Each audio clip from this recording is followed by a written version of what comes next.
جس سانس میں مسلمان گناہ کرتا ہے وہ سانس اس کے اللہ تعالیٰ کے ساتھ بے وفا ہے اور نفس دشمن کے ساتھ با وفا ہے. تو جو دشمن کا با وفا ہو اور دوست سے بے وفا ہو اس کی حیات کس قدر رذیل، کس قدر گھٹیا، کتنی خبیث، کتنا کمینہ، کتنی بے غیرتی ہے. خانقاہ کا مقصد یہی ہے. خانقاہ نام حلوہ پوری کا نہیں ہے. اہل دل کے دل سے نکلے آہ آہ، اہل دل کے دل سے نکلے آہ آہ، بس وہی اختر ہے اصلی خانقاہ. یہ حیات اولیاء، حیات مردان راہ خدا، حیات صدیقین، حیات باوفا ہے. کیوں بھائی آپ اپنے لیے باوفا دوست پسند کرتے ہو یا بے وفا؟ باوفا تو پھر اللہ تعالیٰ کے باوفا کو نہیں بنتے ہو.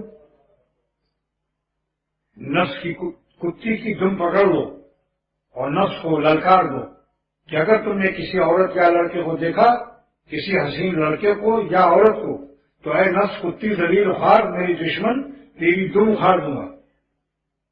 دھمکی دو اور ہمت مردانہ سے کام لو.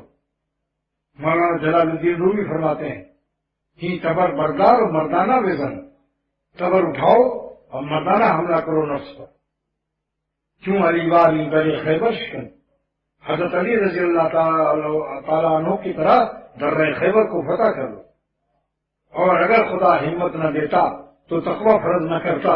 اللہ نے دوستی کو اور تقوی کی حیات کو مستحب نہیں، نفل نہیں، واجب بھی نہیں، فرض عین قرار دیا.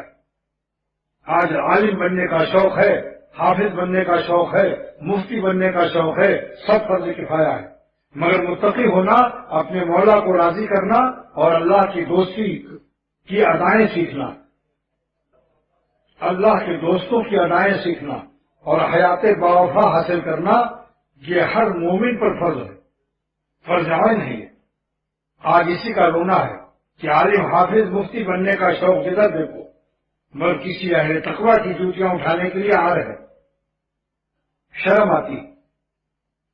لیکن کوئی دنیا میں لنگڑا آم نہیں بنا جس دیسی آم نے لنگڑے آم سے قلم نہیں کھائی، صحبت نہیں کھائی. مگر میرے مرشد شاہ الحق صاحب دامت برکاتہ نے فرمایا کہ لنگڑے آم کی قلم سے دیسی آم لنگڑا آم بنتا ہے، لیکن اللہ والوں کے دل سے دیسی دل پیوند کھا کر، قلم کھا کر، صحبت میں رہ کر لنگڑا دل نہیں ہوتا، ان کا تگڑا دل ہوتا ہے. ایسا تگڑا دل ہوتا ہے کہ لاکھوں اس سے ولی اللہ بنا کر پھر جات مرتا ہے. وہ ایسے فداکار ہیں اللہ پر کہ جو ہزاروں کو فداکاری سکھا کر قبر میں جاتے ہیں.